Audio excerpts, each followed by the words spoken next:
Good morning, everybody. My name is Nikki Antonovich. I work for the Sacramento County Office of Education, and it is my pleasure to welcome you to today's session, the California Educator Reporting System, or CERS, Beyond the Basics for Test Coordinators and Administrators. This training is brought to you by the California Department of Education, or CDE as we like to call them, and it's an intermediate to advanced level training designed for staff who are responsible for managing the LEA use of CERS. In other words, it's those local educational agency or LEA level access or site coordinator, site level access roles in the Test Operations Management System, or TOMS.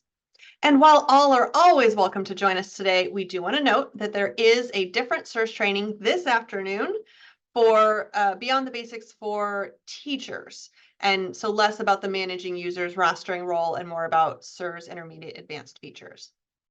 We also want to acknowledge that this is an intermediate to advanced training, and it builds upon that intro to CERS trainings that happened last summer and last fall. The recordings of those are linked in the resource guide for you. All right, today's session is going to be led by your excellent trainers who have a lot of experience in CERS. Today we have with us Teresa Blanchard and Joe Valero from the Office of the Fresno County Superintendent of Schools, and Aaron Gordon from the San Diego County Office of Education. Let's talk about our agenda for today. Our agenda aligns with the success criteria for this training. So let's take a look at the things we'll be able to do at the end of each section. You will be able to complete a school and district export, understand and assign uncommon user roles to staff as needed in your LEA, complete CERS rostering with an understanding of the advanced rostering processes. You'll be able to train your staff locally on CERS from the tips and tricks that we share in today's training. And that includes knowing what the teacher view in CERS is going to look like and how that differs from the view that you, the administrator, may have. We're going to look at the features specific to interim assessments, and we're going to locate some CERS resources, and then make sure that you get answers to all of your CERS questions.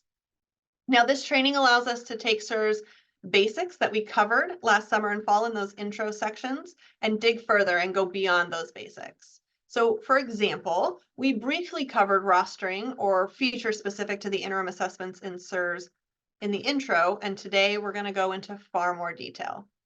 We're super excited to have you go beyond the basics with us today, and we're going to jump right in. I'm going to hand you over to Joe. Joe Valero from the Office of the Fresno County Superintendent of Schools. Pleasure to be here with all of you this morning. So yeah, let's get started with our training and let's start looking into district and school exports. Let's just jump right in. So district and school exports.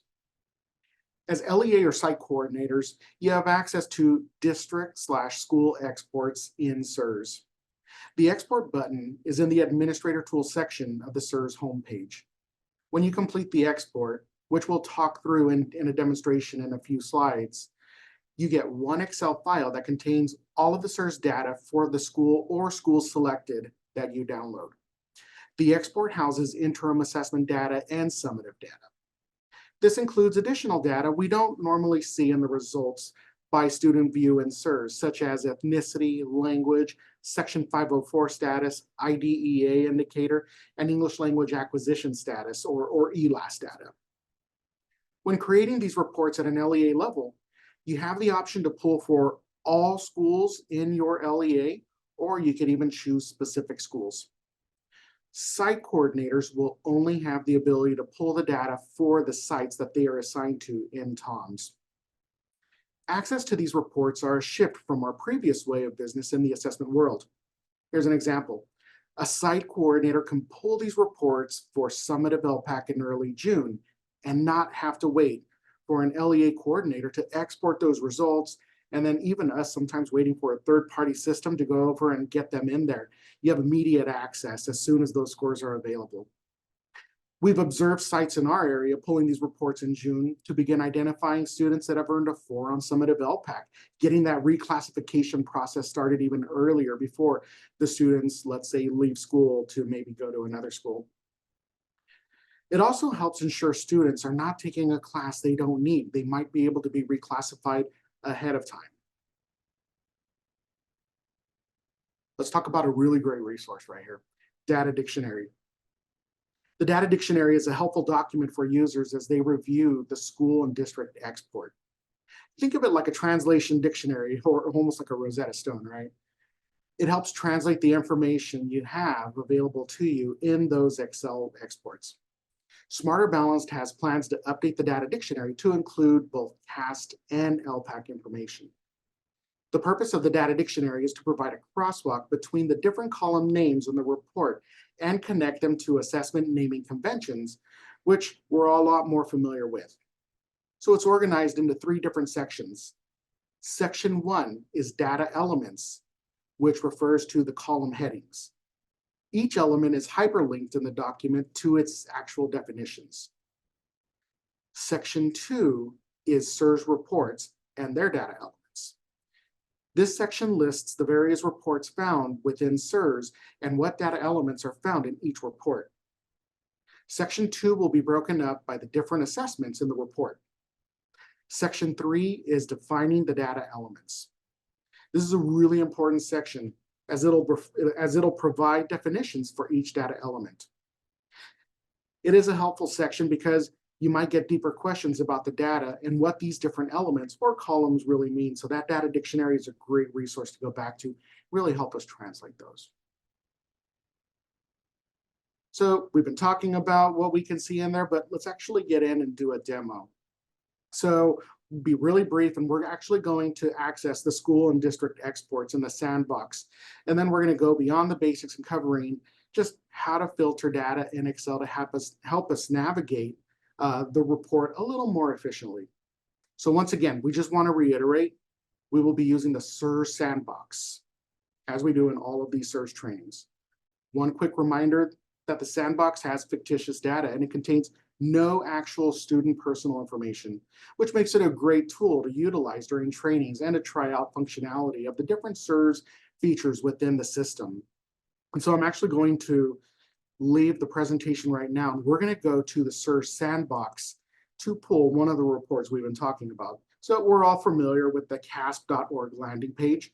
And so we're going to click on that bottom left button, the California Educator Reporting System. Once again, we have 2 options. We have the real CERS we're not using today. You use it more than likely every day. We're going to use the CERS sandbox training tool. So I'll click into the training tool. And there we go. And it's going to ask me what role I'd like. For this purpose right here in this demonstration, I'm going to use district administration or district admin, excuse me, sample district. We're going to log in. So we're all familiar once again with this landing page. We're going to focus on district and school exports. Once again, if you're a site coordinator, if you're a district LEA coordinator, we have access to these buttons. So I'm going to click on school and district exports. First thing we're going to do, we're going to have to name it. And so I'm going to name this one. You can see I've had a lot of different test reports. So we'll call this one test report. And it looks like I last did a 34. My goodness, let's do a 35. You can, whatever you want to do. You can tell I play a lot in the system. So we'll call it test report. Whatever melts your butter, you're going to name this report. So I want this for data from this school year, the 23-24 school year. And here's the important part. When we're searching for an organization, if I'm in as an LEA coordinator, as soon as I click here, you're going to see that we have different options pop up. If I don't want every single school, I can choose which schools I want. So I can click on sample high school. The important thing here is it hasn't been added yet. I literally need to click add and it'll appear at the bottom. But for this case right here, I don't want just one school. I'm doing this as a whole LEA, so I want the entire district. Notice nothing is popping up here under selected organizations yet. I need to click add. Very, very important button. Once I've clicked add, they appear down here at the bottom, all of my schools that I have. Now I want to create a report with all of this data. So as soon as I click create report, it's telling me, all right, it's marinating. It's starting to go over. It's starting to bake. In a few seconds, depending on how large the file is, if I refresh my screen, you'll see that eventually, oh, this one was nice and small. It was ready. So as soon as I click on test report, because we know it's complete, it's ready to go, I'm going to click on download report data and it'll download for me as an Excel file. So just for time's sake, I've already gone over there, I've downloaded it, and this pops up and you say to yourself, oh my goodness, some of these terms are not really familiar to me. That's where the data dictionary is going to be really, really important. It's going to help you translate essentially what a lot of these column headers are. For example, we see scale, score, achievement level. Oh my goodness, well, what does that mean? So if I were to go back to the data dictionary, it would tell me specifically what this means. And in short, this is really the achievement levels on each of those assessments. But it's giving me every single assessment that has been administered within the CAASPP system this year. That is either an interim assessment or a summative assessment. It's going to appear here. Student name, remember, this is all fictitious information. The school year, the name of the test, everything is going to live on here. And if I keep scrolling to the right, there is some really great information here. You will see migrant status, you'll see section 504, IDEA, you name it, it's going to be over here. English language acquisition status, as we mentioned earlier. But let's say that we had scores, let's say it's June, it was last school year when this was happening. Our colleagues at the California Department of Education and Smarter Balance and ETS did a wonderful job of getting those scores ready to go really early last year. But let's say that we are at a school site, I'm a principal, and I just need to know, hey, do I have any students that maybe met criteria 1 for potential reclassification on summative ELPAC? Once again, I don't have to wait. I can easily come into this spreadsheet that we just downloaded, and I can actually, and just for the sake of making sure this is easy for me to read, I always like to click on view and then at least freeze the top row so I can keep scrolling and keep my top pane. And then the other thing we'd like to add to is, I'm going to go back home. Your best friend is going to be adding filters. So really, we just wanted to see how many 4s we potentially have on summative ELPAC. And so we can easily go in now and start filtering this out. You know what? I don't want any interim assessment information on here. So I went to column L. Now it's only giving me summative data. I can also go over filter by grade level. I can filter by whether they were valid or not. But what I also want to do is if I go to column O, it's giving me all of the assessments that are remaining. There's math, there's ELA, there's CSA. But for our purpose here, we just wanted to see how many students were a level 4 on summative ELPAC. So if I unselect all and just choose ELPAC, now I got rid of every single other assessment and I'm just looking at summative ELPAC for my fake district right here, really. And remember, I only wanted 4, so all we have to do is go up once again, scale score. And I'm going to unselect all the different levels. I don't want to see my 1s, 2s, and 3s yet. I will need to analyze that later on. I don't want to forget them. But I want to look at who potentially I can start reclassifying already at the end of the year going into the new school year. So I just chose my level 4s. And now I have a list of potential students and even their SSIDs, or fake SSIDs in this case, for potential reclassification. So I already have a list. I don't have to wait for anybody in my organization.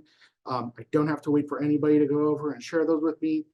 As a site coordinator, or even as site educator or LEA coordinators, we have the ability to go in and pull that information out. We could be as efficient as we can as the data becomes available. That was very level 0. There's so many things. I know we'll get a lot of comments. You could do this and this and this in Excel. Yes. For those of us that have watched Kung Fu Panda, level 0, we're going to do level 0 right there. So that was a great example of a level 0. Keep it simple. Keep it very easy. But really, it's what are we going to change now that the scores come in really much, much earlier? What might we need to change in our systems? And so that right there, just one example of what we can potentially do with downloading those particular reports. And so I'm going to go back to the presentation right now. So we talked about district school exports. Now we want to talk through the different TOMS user roles that are available to support educators within your LEA and accessing data within CERS. These roles will take us beyond the basics and really allow us to use CERS in advanced ways with staff. So let's start with a very brief recap of who has access to CERS. All California LEA educators have access to CERS after they have been assigned a test operations management system or TOMS account. However, your user role in TOMS will determine which data you have access to inside of CERS. So let's break it down. The LEA CAASPP coordinator or LEA ELPAC coordinator have access to all students within the LEA. They don't need to be rostered. Site coordinators may access results for all students in the school site that they are associated with inside of TOMS as well. Same thing, they don't need to be rostered. Teachers that have a role of test administrator or test examiner may have access to reports for students in any groups that have been assigned to them by either the LEA or site coordinators. But there are other roles that we want to review with you today. There are a variety of responsibilities and tasks that exist around how we effectively support access to and use of data within CERS. Think about a user in your current system that might need access to summative and interim data within CERS, but they don't need to administer assessments. They just need access to the data itself. Did a data analyst come to mind? Maybe it was a resource specialist or RSP teacher. The following roles are not commonly used within TOMS, though can be of essential support to the LEA or site coordinator they work alongside of. And here are some of those roles. An educator district role allows access to assessment results in CERS for the entire LEA, no rostering needed. The educator site role allows access to assessment results in CERS for the entire school, similar to educator district, except at the school level. And the educator roster role allows access to assessment results in CERS for the students in a rostered group assigned to them by the LEA coordinator. We want to point out, although these roles start with the word educator, they don't necessarily need to be assigned to a teacher. For example, I doubt you'd want to assign access to the entire district with educator district role just to one teacher. We wouldn't want to do that. Instead, these roles are meant for people who need this level of access without needing to administer an assessment.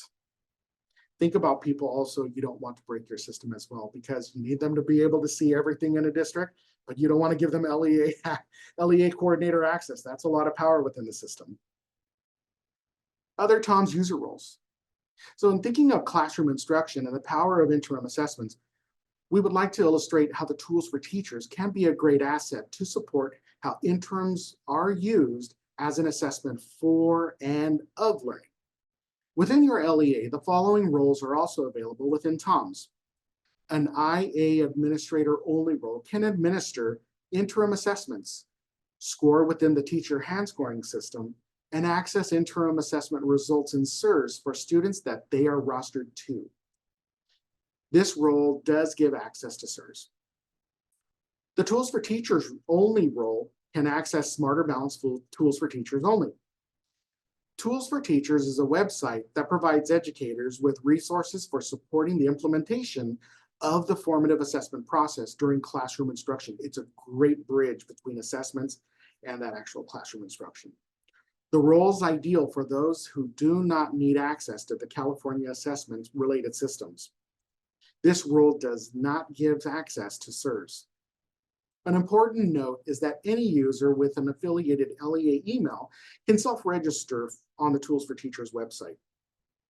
As LEA or site coordinators assign specific roles, all users in the system contribute to the CERS ecosystem by using the breadth and depth of data, tools, and resources available to support student achievement. So now we want you to take 3 minutes to do some personal reflection. Take a moment to consider what positions at your site or district by job title would you consider assigning any of these roles to? For example, my student information system or SIS staff may be assigned educator site roles to help with rostering. We have a few questions that have come in so far. Up first, if I'm a CAASPP coordinator, am I able to generate test results by class for every teacher? That's a great question. So you can, however, as a site or LEA coordinator, you would need to ensure that you roster yourself as well with those classes. So by default, we don't just get the classes, we have to roster ourselves in that process. Thank you. Okay, can you confirm the IA or interim assessment administrator role has access to CERS, but the tools for teachers only role does not have access to CERS? Correct. So interim assessment administrator has access to CERS and also tools for teachers, but the tools for teachers only role does not have access to CERS. It'll only have access to tools for teachers. That's a great question. And that's I want to piggyback on that a little bit because we went one way of like who has access to CERS, but I want to take it the other direction too of all the roles do give you access to tools for teachers, but the tools for teachers only role does not give access to CERS. And then Joe, I'm gonna throw one at you that actually hasn't been answered yet. Putting you on the spot. Can we upload student groups for a site coordinator in CERS that contain students who are not yet in the school that they have access to in TOMS/CERS? Like we know these students are incoming, they're currently in a different school, we don't have access to that school. Can I put those students on their roster? They don't have access. So I'm trying to think that through. They don't have access to the CDS code. These students are at a different CDS code. My understanding is they cannot because they're not connected to the CDS code of a particular site. Because everything, when we're uploading rosters, we have to be connected to a CDS code, and the students are connected to a CDS code as well. So that my understanding is, so I guess the answer to that would be no. But to that point and to that question, we may want to consider other roles we may want to go over and use for feeders or different things like that. So might not necessarily work in the rostering process, but maybe we want to consider some of those other roles we were talking about. So like if the other school is inside the district, that person might need some sort of district access, but if that other school is like, I don't know why it would be, but like across the state, they're not your kids yet, we can't roster them. Exactly. So, and maybe it's a site educator role that we could use within our same organization, to your point. Perfect.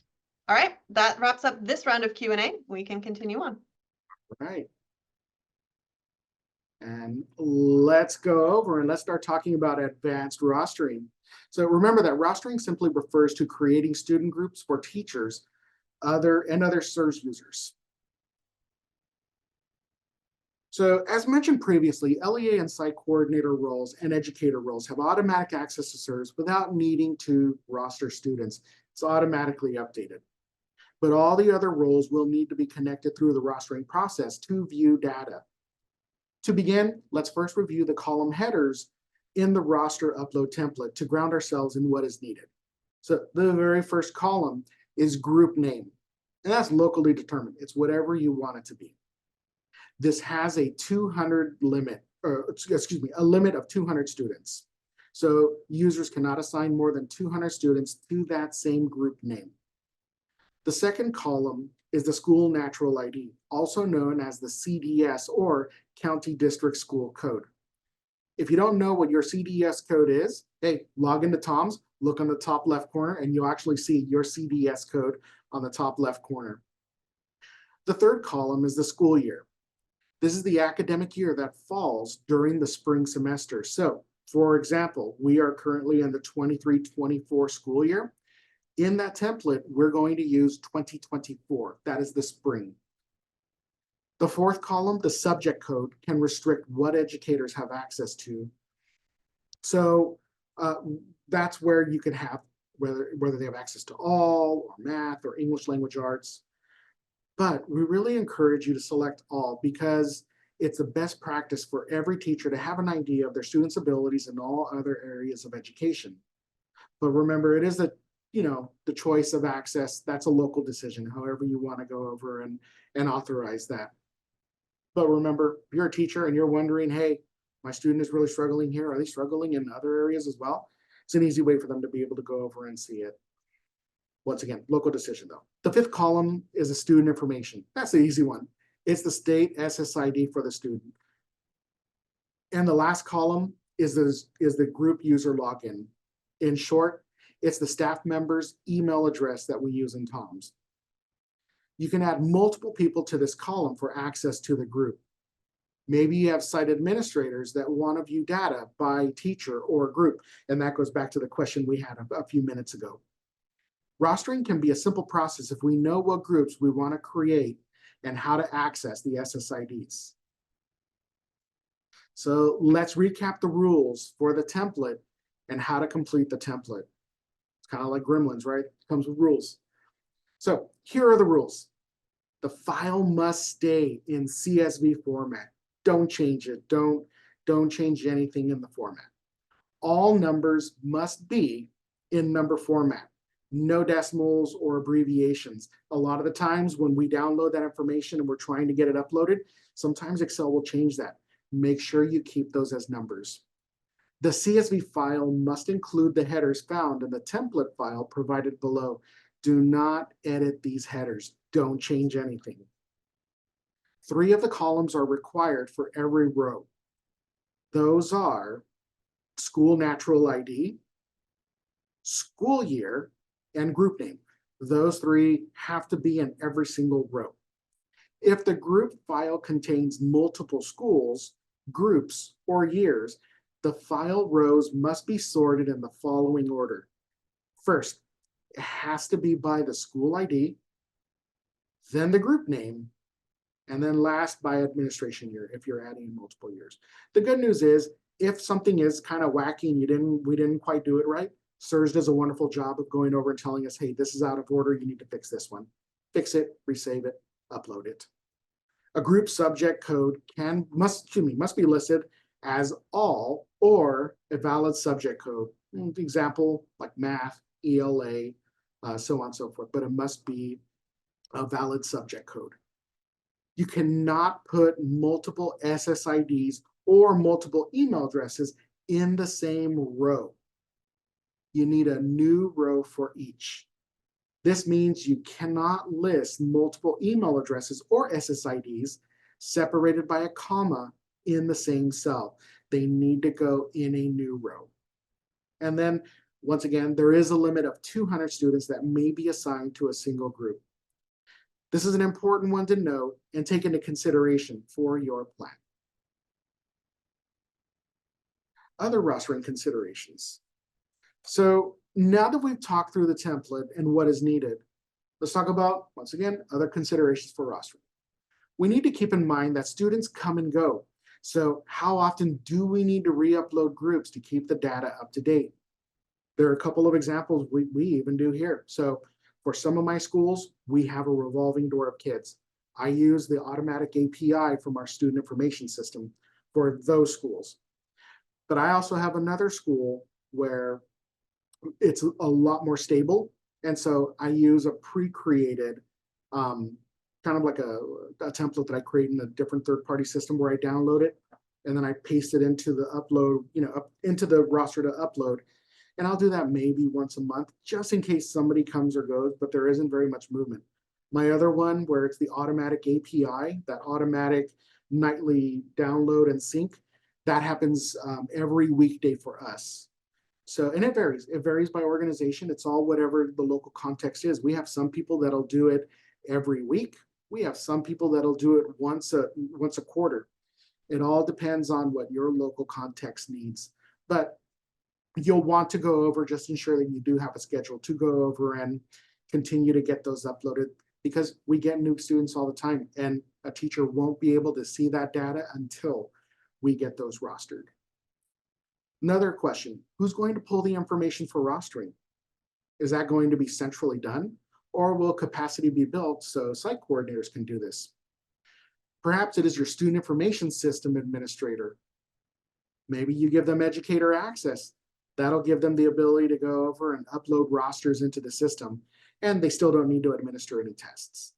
It looks different depending on the different organizations. Once again, we have some, it's a smaller district, their student information system administrator, they're the ones, they have site educator access, and they're wonderful about going over, pulling queries. They know how to do all that magic.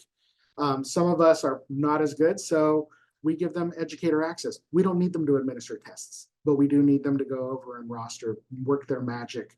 So they go over, they do it. Other districts, they have a tech department. Some of our larger ones, they'll have somebody within that tech department be a district educator so they can go over and upload that information in there. It all varies. There is no right way to do it. Everybody just does it a little different depending on their local context. Another question, what groups should be rostered in CERS? And here we want you to think beyond not beyond just tying the teacher to their class of students. Things look different. Sometimes we have intervention groups and the students aren't necessarily rostered to us. And if you're using some sort of pre-canned automatic uploads in some of these student information systems, they won't go over and do that for us. So how are we going to manually do that if we need to do that? How are we going to get teachers access to those intervention groups? How are we going to upload ELD groups? Sometimes we'll have sites that deploy. Once again, you don't have students that are actually tied to you. So how are you going to grant access to the teacher so they can see different students within their classes, because there's ELPAC data, there's interim assessments for ELPAC. How about for EL directors or site EL leads? How are we going to connect them to the data so they can go over and have more information for their job? Do we connect our TOSAs and coaches? And I know we saw that in some of the thoughts and ideas. How are we going to connect them? What role are they going to have? How are they going to have rostering? Perhaps there are other people not mentioned that would be great candidates for grouping in CERS. What do we need to consider? Here's another example. One group that a district created locally was an LTEL group. LTELs are a big conversation right now. So a long-term English learner group was created and tied to EL directors, or maybe it was site people that needed access to long-term English learner performance. So they were able to monitor CAASPP and interim assessments and other ELPAC data as well. They accessed the SSIDs, uploaded the group, and connected them to relevant users within their system. That's just one example. So now we want to take a few minutes to do some personal reflection. You've heard a lot. So take a moment to consider, what other groups would you build in CERS through rostering, going beyond just tying the teacher to their individual class? Who else might we want to create groups for? All right, welcome back, everyone. My name is Teresa Blanchard. I am from the Office of the Superintendent of Schools for Fresno County, and we are very excited to continue with our Beyond the Basics training with you today. In this next section, we will provide examples of how educators might use data from interim assessments in CERS to improve teaching and learning in the classroom. Each of the different views available offer unique opportunities to go beyond the basics and analyze the data and interpret it within your local context. While some of this content was covered briefly in the Intro to CERS training, which many of you probably attended, we will share some tips that go beyond the basics today. Interim assessment results can be analyzed at the group level, individual level, the individual student level, and item level. At each level, we will provide highlights of appropriate use and we'll provide a live demo. Now, before we go any further, we do want to note that per Education Code 60642.7b, results from the interim assessments shall not be used for any high-stakes purposes, including but not limited to teacher or other school staff evaluation, accountability, pupil grade promotion or retention, graduation, course or class placement, identification for gifted or talented education, reclassification of English learners, or identification as an individual with exceptional needs. Now, there are many features specific to interim assessments that we want to highlight today. And we're going to go over individual item results and show you how to access that in CERS. We will also dive into student responses to items and make sure that you know how to view the student responses in your CERS view windows and drop-down options. There are results by item, either individually or in the aggregate, which means teachers can see how an individual student performed on the item and how a group of students performed on the item. There are item level information tabs available in CERS. And let me point out that this tab is loaded with lots of information, and I'll make sure that we go through that in our live demo as well. So you can see claims and target information. It provides topic area of and particular knowledge and skills tested by the item. You can view the item difficulty based on the item's difficulty for students in a reference population. This includes 3 levels, which are easy, moderate, and difficult.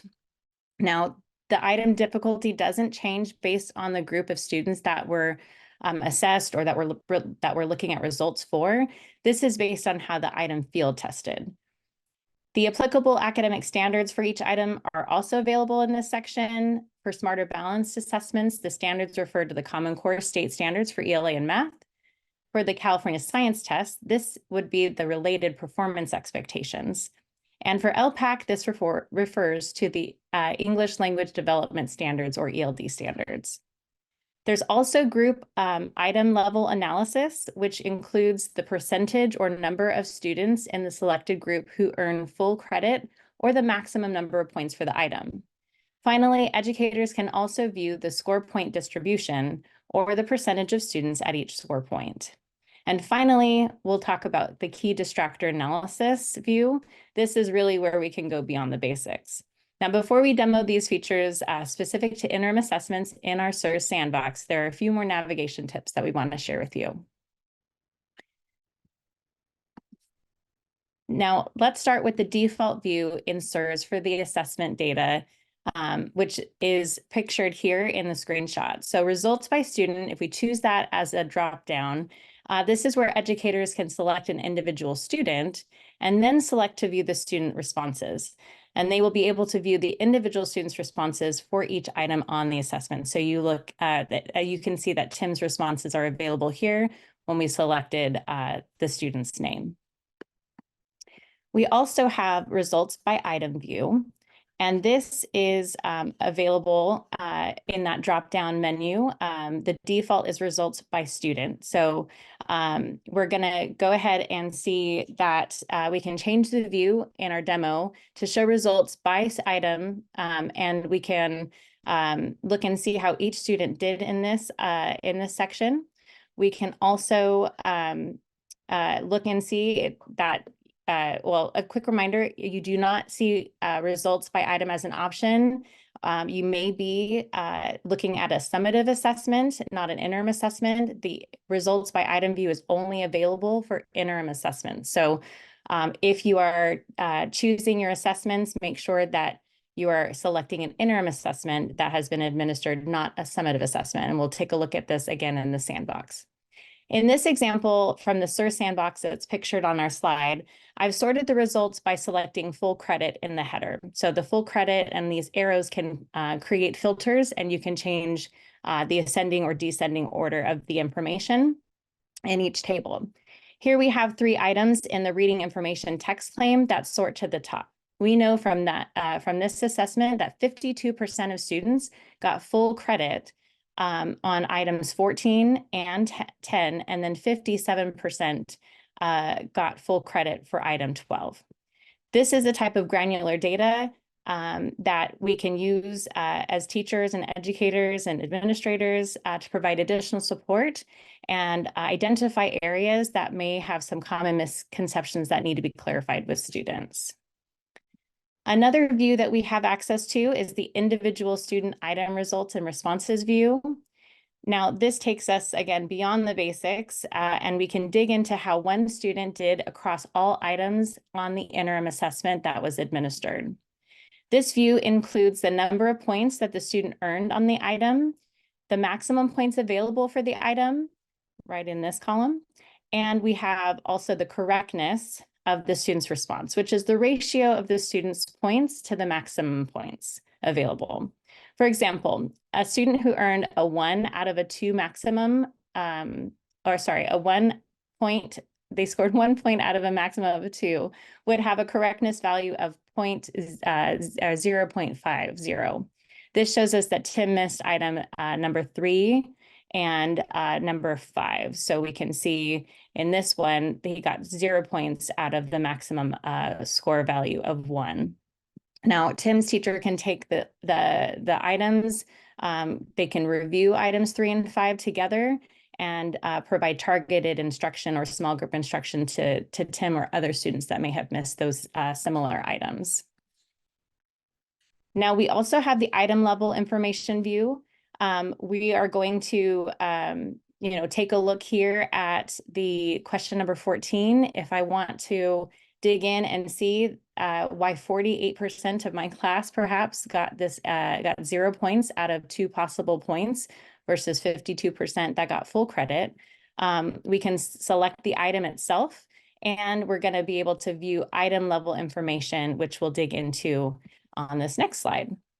Now, there are a lot of different views, again, that, this is, again, the Beyond the Basics part of this training. We want to make sure that you feel comfortable clicking into the different level tabs. So if we wanted to expand question number 10, for example, we can actually view the item itself.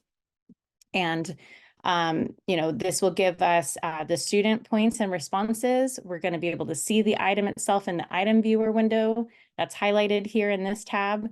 We can also see the rubric or exemplar if there is a rubric involved for scoring for each of these items, and then the item information. Now, we've already gone over student points and responses. The item viewer tab displays the assessment item as it appeared on the test, but does not show the student responses. Those are available in the student response tab when you click into your students or the results by student. By examining items, student points, and responses in this tab and in CERS, educators can identify patterns in student responses that, again, might reveal some common misconceptions or misunderstandings. Now, if several students chose the same incorrect response, for example, teachers can isolate or revisit areas and reteach or, again, provide targeted instruction. There's also the rubric and exemplar tab, which is pictured here. Sometimes it's just a simple, the correct response is listed in the key or right after the word key, but you can also see rubrics for full or partial credit available in this tab. For selected response items, multiple choice, multiple select, or evidence-based select response items, a key or answer key will be shown in this tab. Again, the rubric panel can also describe the point values associated with the specific responses if, again, the rubric item or the item was scored with the rubric. All right, we're getting close to our demo here. We also have our item information tab that displays a detailed description of the assessment item. Features shown in an item information tab may include the claim or domain information, the assessment target, if applicable to the test, depth of knowledge or DOK level or performance level descriptor for ELPAC. For the item difficulty, it could be included here with the easy, moderate, or difficult levels. The content standard, as well as links to supporting documentation, which is really important and valuable for our educators and teachers. As we discuss more advanced ways to use CERS, you may want to consider ways educators can use this results view. One example shared with me recently is how teachers can use the item dropdown arrows to show the item details, and they can have a classroom conversation with their students about their answer selections or some of those distractors. This way, students are able to learn from one another. They can talk about why perhaps they chose a different answer or why they think they might not have gotten full credit, using those rubric items and those rubrics, the rubric and exemplars. We also, again, have my favorite view is the key distractor and analysis view. And this one is, it allows us to see selected response items at each item number and how many students scored in each or selected each item on the assessment. It really gives us kind of a full picture of how our students did overall on the different assessment items, and the green highlighted sections are the correct answer. And so you can see for question number 4, there were multiple correct answers that needed to be selected to earn full credit, and only 63% in this case got the full credit here. So when the key distractor analysis view is active, the results panel shows an aggregate view similar to that of the results by item table, but with the percent distribution of student responses by answer option. In the key distractor analysis view, the student score point levels are replaced by columns that indicate the percentage or number of students who selected each answer choice. Again, the correct answers are highlighted in green. Now we're gonna also be able to export these reports if you would like to export them into a CSV or a comma separated value type of file. But this is really the key of going beyond the basics with the data that's available for interim assessments and CERS. In our county, teachers have discussed how they use this quite a bit after they take an interim assessment. They talk to their students either one-on-one or in small groups, and they reinforce or reteach key concepts, and they look at those distractors very carefully, which can inform their instruction in either reteaching lessons or in future lessons as they're designing their own assessments. The use of interims is, again, just a valuable way for teachers to use items as a pre and or a post test, where teachers can gauge how their students have improved with different skills that are taught throughout the year. Now, our favorite part is to get right into our CERS sandbox and get a little messy with all the different views that we just presented. So we are going to jump into the sandbox for our next part of this training. Please note that CAASPP and ELPAC interim assessment data is not yet available in the CERS sandbox. So we will be using an ELA assessment for this demonstration. However, in the live CERS environment, your CAASPP and ELPAC interim assessment data is available if one of those interim assessments has been administered and hand scored. Now I'm going to exit over to our CERS sandbox button here in our loading page. For this demonstration, I'm going to actually select our school admin at the middle school level. I'm going to enter the sandbox as a admin for middle school. I'm going to actually take a look at our 7th grade sample middle school roster today, and I'm going to take a look and see which assessments are available to me. So this is kind of the easiest way for us to see which interim assessments might be available. Those IABs are marked here. And I'm looking for our Read Literary Text grade 7 ELA assessment. I'm going to deselect our default, which was the grade 7 Summit of ELPAC, and I'm going to close this so that I can see just the interim assessment I'm looking for. So in this assessment, we have grade 7 ELA. We have lots of sessions where this test was administered. And if you know middle school, you know that we have lots of periods of students and sometimes multiple teachers that would be administering. So I can select all of the sessions on January 17th, 2024, and see that I have 123 results available to me. Now, this gives me a beautiful little breakdown of how my students are scoring overall with the whole interim assessment. And we've got a lot of students scoring in that near standard. 48% of my class scored near standard. Now, these are the drop-down views that I just went over with you, and we're going to kind of just walk through it one more time to get you nice and comfortable with it. We have results by student, again, as the default, and it is listed by alphabetical last name, but you can also use those drop-down arrows to change that. I can see that this was administered in a non-standardized manner, which means that the students may have been given opportunities to talk with each other, to take or complete it as a group.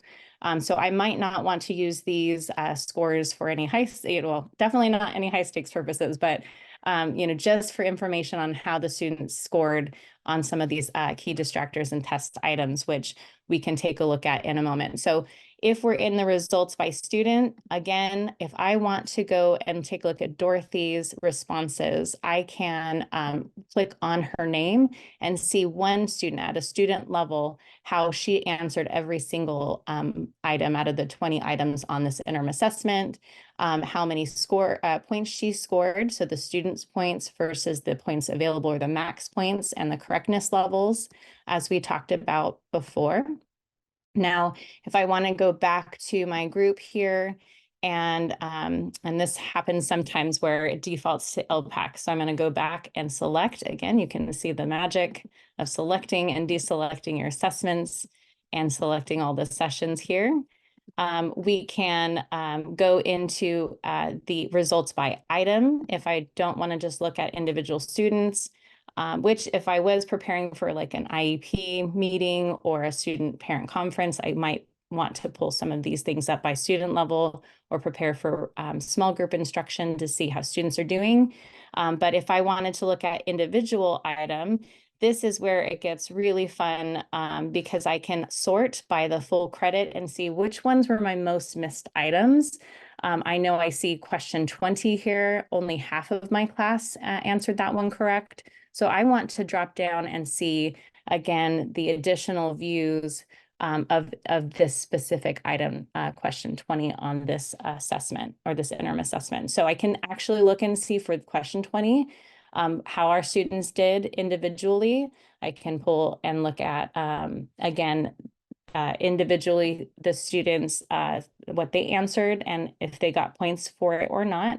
That item viewer is really helpful for our teachers, our PLCs to revisit and look at to see exactly what the question was.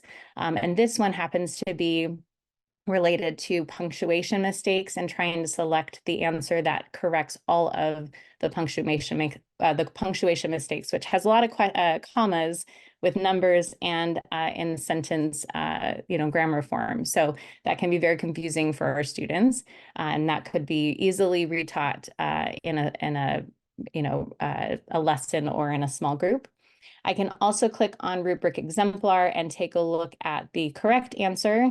Now, if I wanted to get more item information, again, I can see what claim this is related to, the different target levels, the item difficulty. This is considered a difficult item based on field testing. And I love the supporting documentation links that are available as well. Now, we talked about possibly looking at some of the rubric exemplars. I know question 2 has a rubric item. So it's basically reading the passage and answering the theme of the text. I can click over to that tab and see the rubric for a full credit response, a partial credit response, and a no credit response, and review that with my students as well, especially because this interim assessment was given in a non-standardized way. So that is results by item. Again, I would highly recommend using these filters at the top to see the items that were missed the most by toggling through that arrow.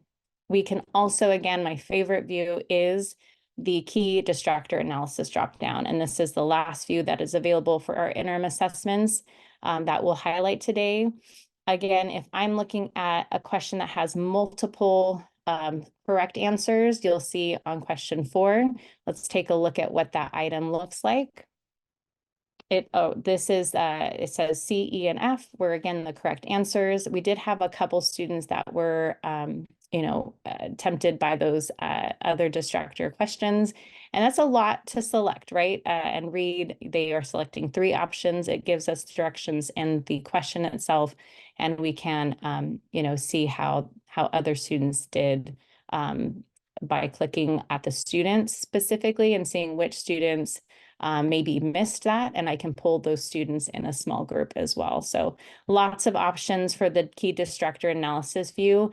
And not to forget, we do have our instructional resources button, which will take you to tools for teachers if you would like some additional ideas for small group instruction, for even sentence stems and other things that the teacher might want to focus on. So that if you're logged into TOMS, that will take you in to view all the read literary texts for the corresponding interim assessment, suggestions for intervention, and other things to consider. So With that, I am going to go back to the presentation, and we want to give you time to explore on your own as well. Now you will have, and I'm going to ask Nikki, about how many minutes will they have? 8 minutes. Awesome. So we're right on track. We'll have 8 minutes to explore the CERS sandbox. The instructions and link to the sandbox are in your resource guide. And I know Nikki's been posting that in the chat for us. Thank you, Nikki. You may do one or all of the following tasks. It's completely your choice. So you can view those results by item. Again, the individual student points and responses are available, item viewer, rubric exemplar, item information. You can view, again, the results by key distractor analysis, which again is my favorite. But just a couple reminders before we turn it over to you. Remember that certain roles will not have access to certain features. So we use the CERS sandbox for the demonstration. It may be different for you when you log into the live CERS environment. We did use CERS sandbox because the data is fictitious, excuse me, and not meant for analysis. But if you're using the sandbox, have fun, click around, you can't break anything. So we'll give you about 7 minutes probably now that I've given you some additional instructions, and we'll come back in a few moments. All right, we're going to go ahead and come back together. I hope you were able to play with some of the item and key distractor analysis views. Maybe you were digging into some student level data as well in the sandbox or in the live CERS environment. Now we are going to take some questions. I know I was looking and seeing all the great questions you were asking in the Q&A. And I'm going to turn it over to Nikki to see which questions we might want to answer. Yeah, we have a couple left over from our section earlier on rostering. So the first question is, Joe mentioned that really cool data dictionary. Where does it live? That is a great question. So I know the data dictionary is available on the CERS resource webpage, which is linked in the resource guide for today's training. But if you actually go to the website, the CAASPP website, I'm going to actually switch over here and show you. And we're looking at the CERS page. If you scroll all the way down, you can actually see that data dictionary link here, and you can download the PDF. Thank you. Our next question is about results. They asked specifically about ELPAC results, but let's cover them all. When might they be available? Or if we don't know yet, how can we find out when they are available? We are anxiously awaiting the dates, but if you do sign up for the Accessing Summative Results in CERS training, the Summative ELPAC and the CSA CERS release dates will be stated during Module 1. Now, ELA, Math, and Science will be covered in Module 2. So definitely sign up for those upcoming training opportunities that you can find on the CAASPP webpage. We do love a good shameless plug for an upcoming training. There are 2 awesome modules happening in May, all about your summative results. You should totally join us. Okay, question 3.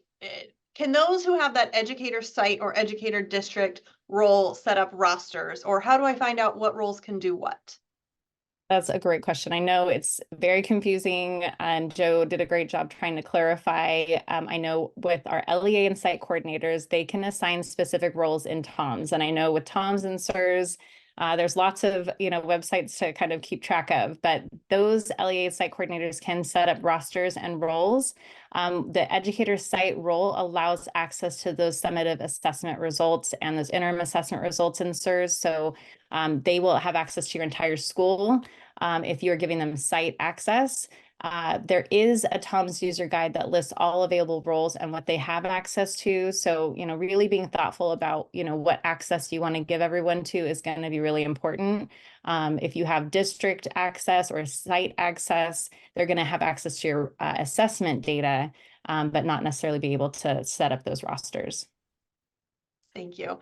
The next one is about that district export and who's in my district export, right? Like, are the students in that export only the ones I administered a test to, or can I include the students who are now mine, but maybe they tested somewhere else? The exports include results for students that you have now on your roster currently, even if they were tested in a previous LEA. That's kind of the beauty of CERS and having that connection to, the state of California. We can see results for students even if they took the assessments in a previous LEA. Thank you. Okay, we're kind of flipping gears now. We're heading over to interim assessments. Item level information, or that wonderful results by item view that we get, is that available for the summative assessments? Unfortunately, not for summative. We do have item level information in, it's only available for interim assessments. And that does include the interim ELPAC and again, the CAASPP interims as well. Oh yeah, you kind of got to our next question there. So like all that cool stuff, that item analysis, the key distractor, all that, is that available for the ELPAC interims, the CAASPP interims? I know they're maybe not in the sandbox yet, but are they Right. there? Do they exist? Not the sandbox yet, but in the live environment, the ELPAC interim assessments and the CAASPP interim assessments are available in the live CERS environment. We've been looking at them with some of our local LEAs as well. Awesome. Two more things I just want to address real quick. They haven't fully been answered yet, but I've seen a couple come through of people who can't find results by item, key distractor. Just make sure you have an interim selected in CERS, because if you have a summative selected, those options are not in the dropdown, which may not be why you see them, or maybe why you don't see them. That was the right way to say that. And then I have someone just now asking about how to go about rostering, like a site coordinator or someone like that, and adding them to the existing rosters that are set up for teachers. And if you go back and watch the intro to CERS for test coordinators and administrators section, rostering's the section right at the end there. It walks you through it step by step. There's screenshots that we talk exactly how to do that. So that's a great resource if you want more information on that piece. And with that, we can move along. All righty. Well, I'm Erin Gordon from San Diego County Office of Education, and many of you are tasked with going back to your LEAs and training staff. So our next section of the CERS training is designed to give you ideas and tips to equip you in those local trainings. So as educators, we have a lot of experience either training staff or attending trainings ourselves. I want you to think about a training you attended that was exceptionally valuable. Well, what made it a good training? What made it worthwhile for you? The best trainings are those that contain content that's relevant, useful, and provides something you can take back and start implementing right away. This means we need to know our audience and the needs of our audience. A training for teachers will look very different than a training for site principals. Likewise, a training for elementary school teachers is going to look very different for high school teachers. So it's important to customize content to meet the needs of each group. Now, trainings that engage participants through hands-on activities are also the most successful. So when participants can explore, discuss, process, and reflect on the information, they are more likely to use what they've learned after the training, and that's the whole point. So one way to get hands-on for our participants is to jump into the CERS sandbox, and we've been doing that today. The sandbox is a trainer's dream. It has the same functions as CERS. It allows users to see how to explore the system in a non-secure environment. The sandbox is a public website using fictitious data and practice items, and that way the assessment items and student information security, they're not affected when you use the sandbox. Another wonderful feature, and one of my favorite features, is that it allows you to view the system with different roles. So as you know, the live CERS environment uses roles that have been assigned in TOMS, but the sandbox, you have the flexibility to select a teacher role versus an administrator role, and this really helps to customize your training. Now, when using the sandbox, for your trainings, we want to remind you that for purposes of the sandbox, it's for training on features, the CERS features available, not for analyzing data, because you're going to find the data in the sandbox is kind of wonky. Some of the assessment rules, like alternate assessments for all, they're not going to apply in the sandbox. So keep that in mind as you use the sandbox for your trainings. And we want to recommend using the district admin role in the sandbox when you're training site coordinators, and then any of the teacher roles when you train teachers. And once again, we want to note the CAASPP and ELPAC interim assessment data is not yet available in the CERS sandbox. So when training staff, it's important to know the lay of the land in CERS. First, know what reports are available in CERS. For example, the Smarter Balanced Summative Assessment Claim Level Reporting is not available in CERS due to the shortened blueprint. We access the claim level reporting for ELA and math in the test results for California Assessments webpage, and that's the public reporting site. And remember, for the claim level reports, it's for groups of 30 or more students.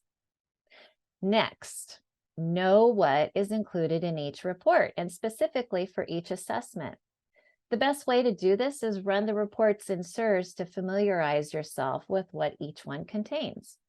And then finally, know where reports are housed in the system and know what reports are available for different roles. For example, for users with a teacher role, the target reports are available when searching results by group. But for coordinators, the target reports are viewed in the custom aggregate reports section of CERS.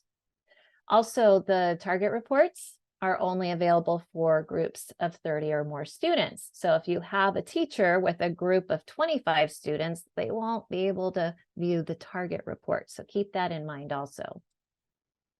Now, we mentioned earlier that the best trainings are those that contain content tailored to the audience. So when training teachers, it's important to note that teachers have a very different vantage point in CERS.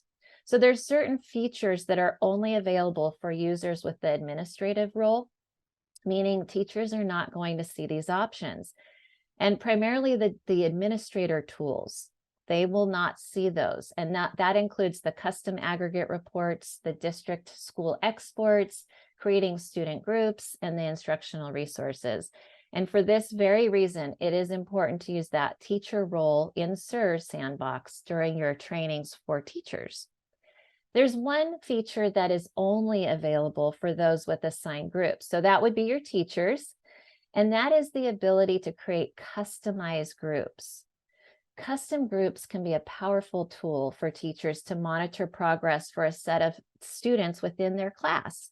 Creating and editing groups is super easy. It only takes a few minutes. And we've included instructions for creating custom groups in your resource guide.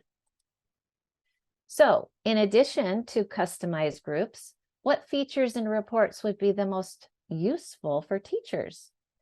Well, teachers need information that will help them move the learning forward. And the most granular the information, the more actionable for teachers. So we saw the interim assessment results. Those provide teachers with item level information. As Teresa went through, I mean, I don't know how much more granular you can get than item level information. Teachers can even see how students responded to those questions. Now, examples for the reports that drill down for the summative assessments would include the target reports, the Lexile and quantile measures for each student, and the writing trait scores. We also want to call out that key distractor analysis report, which was covered by Teresa earlier in the previous section. The key distractor analysis, that can provide information for immediate instructional action. A quick reteach about specific item content that several students misunderstood, that really has a potential for making a difference.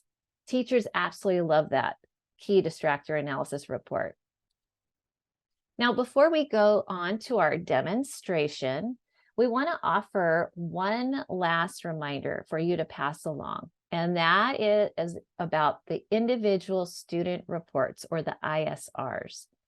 The ISRs provide a summary of how each student is performing on the assessments that are selected for each report in CERS. Now, the ISRs, they can be downloaded for individual students, or teachers can generate them in bulk as a printable report for groups of students. ISRs are designed for teachers, but they can be shared and reviewed with students and families. And sharing the ISRs with families, it should be done with the teacher present to provide context, rather than sending it home to families to interpret on their own. The ISRs can be used to initiate that conversation with parents about their child's progress. So with that, we are now going to do a demonstration to show the different views available for each user role. And just to reiterate, I'm going to be using our beautiful CERS sandbox. So I'm going to go ahead and pull up our sandbox. Okay, so knowing the lay of the land, it's important to know what's available for each role. I'm going to start out with the district admin role. I'll be going into our sandbox. And as I mentioned before, as an administrator, I see the administrator tools. Now, teachers will not have access to the administrator tools. Also, I can search by student and I can search by school. For a teacher will only be able to search by student and search by their assigned groups. So keep that in mind. They are not able to search by school. So I mentioned earlier, it's important to know where the reports are housed in the system and know what reports are available for different roles. Well, the target reports, that's a great example, and I'm going to show you. For coordinators, the target reports are accessed through the custom aggregate report section. So let me go ahead and go into the custom aggregate reports. First, under report type, I will select the target report. I'm going to keep it at the district level. And I want to actually look at the ELA target report. Now, target reports are available for ELA and math, summative, smarter balanced assessments. Okay, I'm going to go ahead and select 6th grade, and we'll choose the 2022-23 school year. And I'm going to scroll down all the way. When creating a custom aggregate report, we have to name it. So I'll call it target, and then select the create report. Now, the target reports are one of those reports that give us much more granular information. They are group level indicators, so it requires 30 or more students in a group. For my example here, I have 276 results generated. So definitely exceeded the 30 or more students minimum. Now, with a target report, we have on the left-hand side, we have our claims listed. So remember, we're looking at the ELA summative report for 6th grade. The content claims are on the left-hand side. So that would include my reading literary text. If I scroll down, I'll do it slow so I don't give you whiplash. Reading informational text. It includes writing. It includes listening and research and inquiry. Now for math, it only includes claim number 1, concepts and procedures, because claims 2 through 4 actually measure mathematical practices. Okay, so keep that in mind when you look at the target reports for math. So for each claim, you'll notice there are a handful of targets associated or assessed within that claim. A target is simply a group or cluster of standards. So for example, reading literary text, a target 1 is key details. Target 2 is central ideas. Target 3 is word meanings. So you can see we get more granular when we drill down. And so it gives us that additional information about students' performance. And remember, this is a group level indicator. So the first column, you'll see this indicates whether students' performance on a target was better than, the same, or worse than the student's performance on the entire test.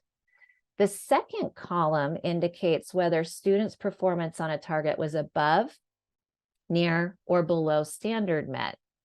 Now, the target reports serve as a starting point in the overall investigation of students' strengths and areas of improvement.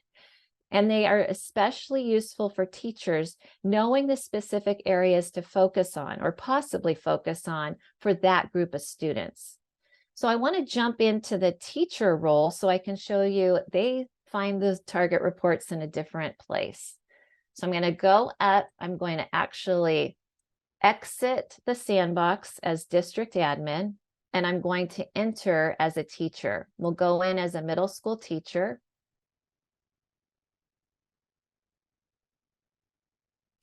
And as you can see, as a teacher, I don't have access to the administrator tools. I can search by student and I can search by my assigned group. So I'm going to go in and look at those target reports. I actually access those through searching by group. I'll go into my 6th grade group, and right away I have the grade 6 ELA summative assessment that's been selected. I have 123 results that are represented, which is definitely more than the 30 students that I need to view a target report. If I scroll down to the results by student, I can select from the menu. The target report is the second from the bottom. So I will select the target report, and there we go. I can now look at the target report, these 2 indicators for that group of students. So for my classroom, this is a great starting point for me. And I can drill down and see areas that I might need to look at, or strengths of my students that I can build on. So target reports for administrators, your LEA coordinators, your site coordinators, that will be in the custom aggregate report section. For teachers, it will be search by group. Okay, the last feature I would like to show you in the demonstration is I want to highlight custom groups. So we're going to go to our home page. There we go. We're on the home page as a teacher. Now, custom groups, or creating custom groups, is a feature only available to users with assigned groups. So this should be your teachers that you've assigned groups for. And you simply select the My Groups panel, and there's a plus create button that you click. And this is how I start to create my group. Now, why would I want to create a custom group? Well, I might have students that are receiving tier 2 interventions that I'd like to monitor, and I can create a group with just those students. So I'm going to name my group, and on the right-hand side is where I'm building my group. So I have an intervention group, and on the left-hand side are the list of my students assigned to me within a group. So I have 3 groups that are assigned. So I've selected my first assigned group. I have all these students. I simply click on the name of the student that I want to add to my custom group, and you'll notice they're populating over in the right-hand side, which is where I'm building my group. I can also type in the name of the student or SSID. I enjoy clicking on names because it's just super easy. So I can click on the names of the students that are in my group. And if I make a mistake, I simply can click on the name of the student that I accidentally added, and I can remove them from the group.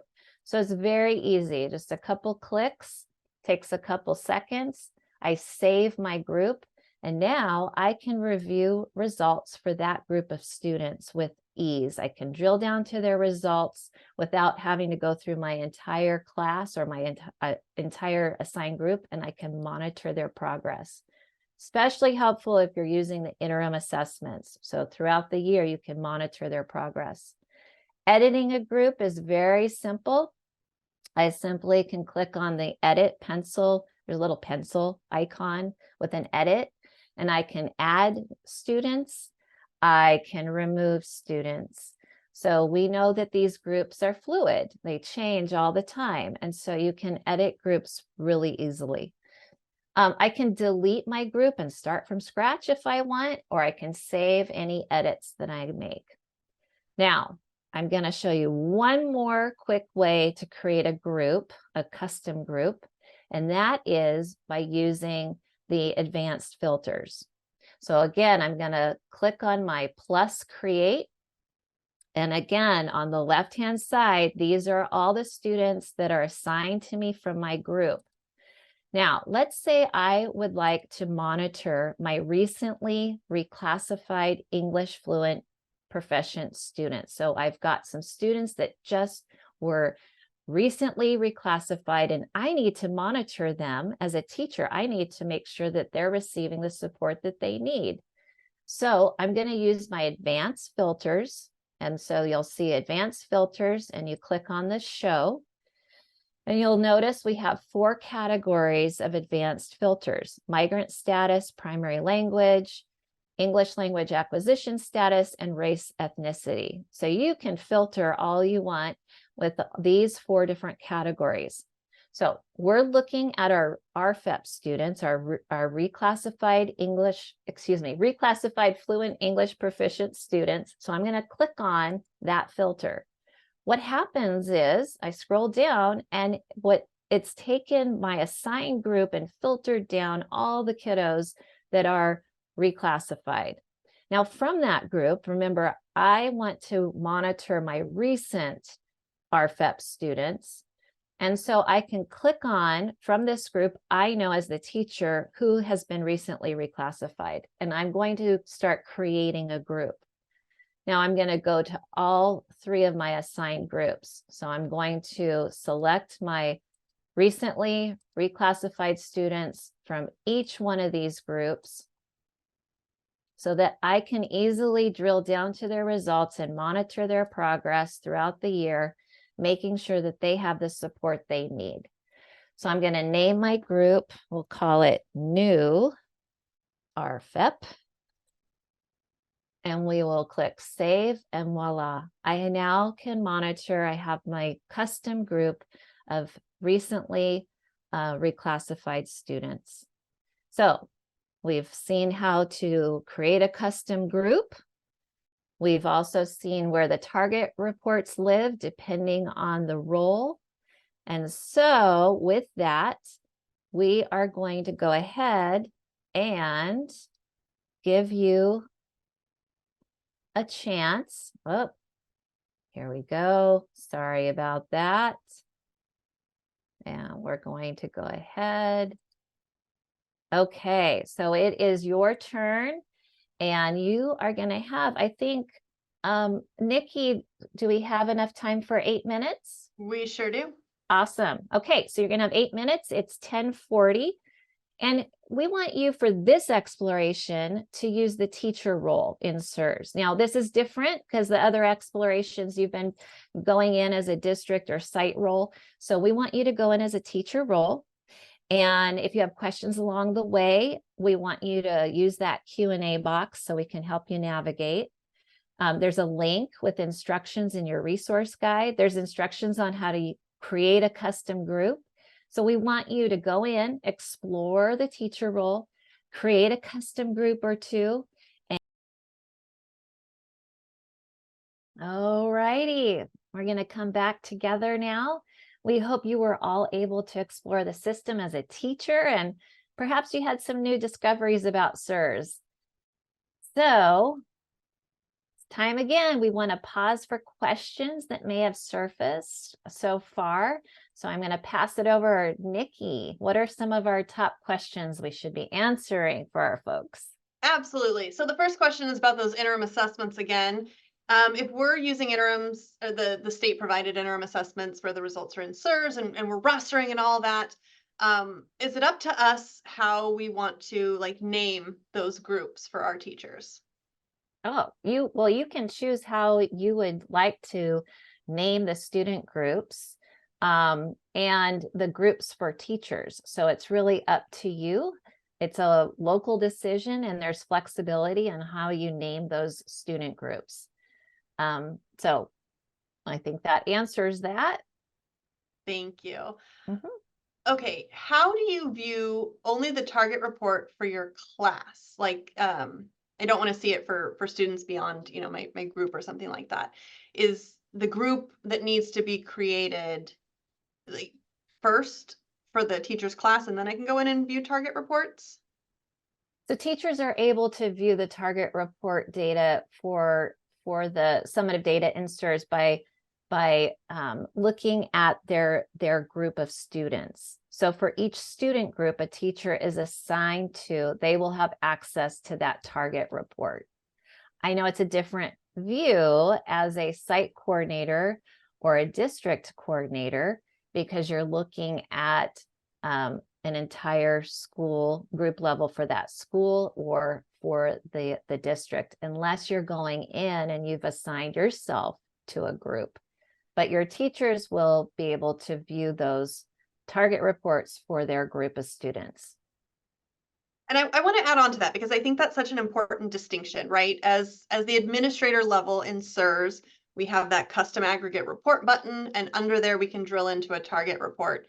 For teachers or anyone else who's had groups rostered to them, you can get to target reports by selecting a rostered group or a custom group. Yes.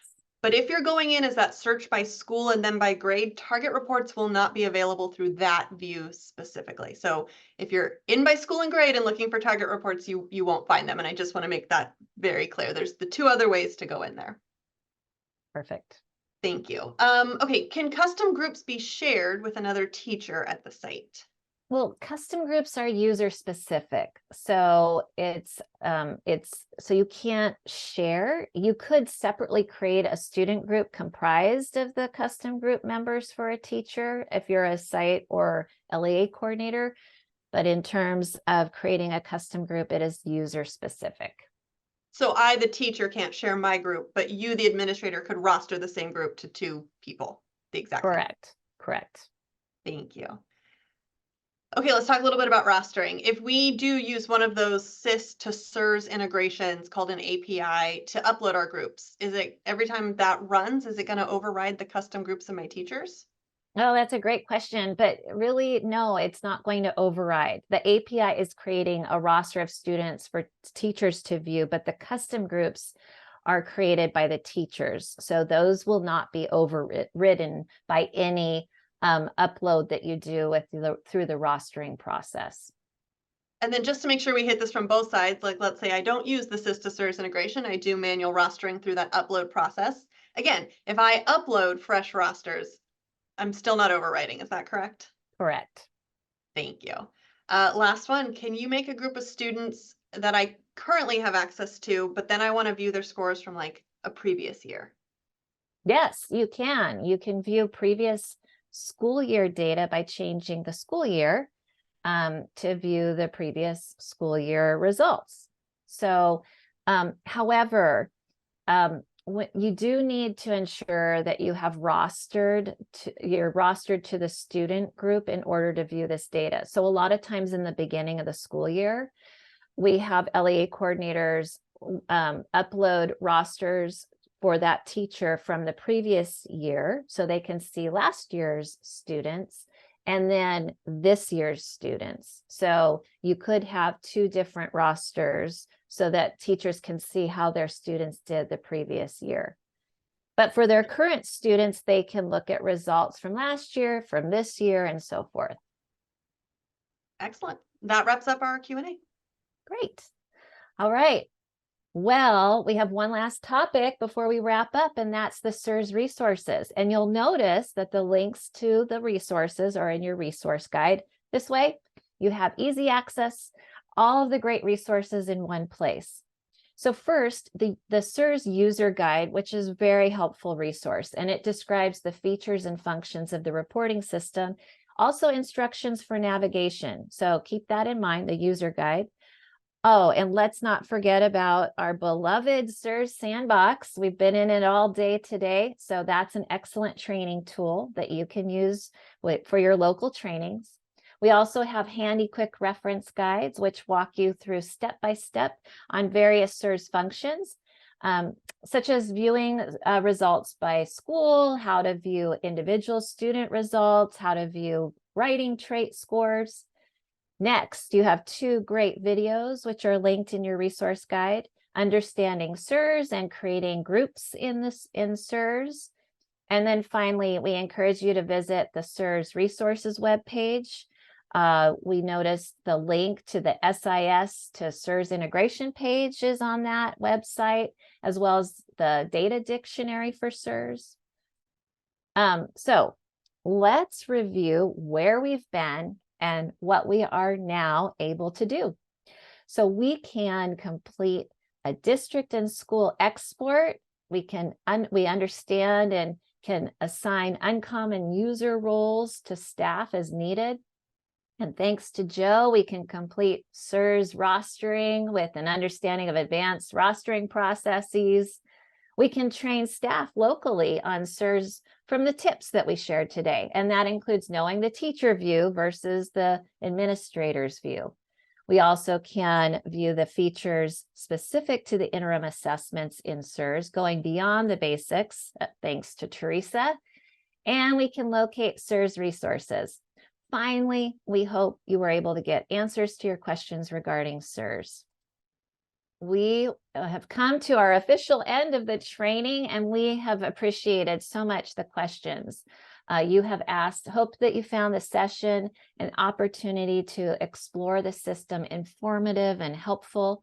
We hope you have found some useful information and takes you beyond the basics in using the California Educator Reporting System. And please, please, please give us feedback. We want you to take 3 minutes to complete a quick survey on how we can improve our trainings, and we would greatly appreciate it. When you close the Zoom, in a moment, you will see a link to a survey in your browser. So please take a few minutes to complete that survey and reach out if you have questions. Your success agents are standing by to assist LEA coordinators as needed. Or you can get help, visit the Get Help section of the CAASPP and ELPAC websites for quick answers. And finally, on behalf of the CDE, the Sacramento County Office of Education, and your training team, we thank you for spending your time with us today. Have a great rest of your day.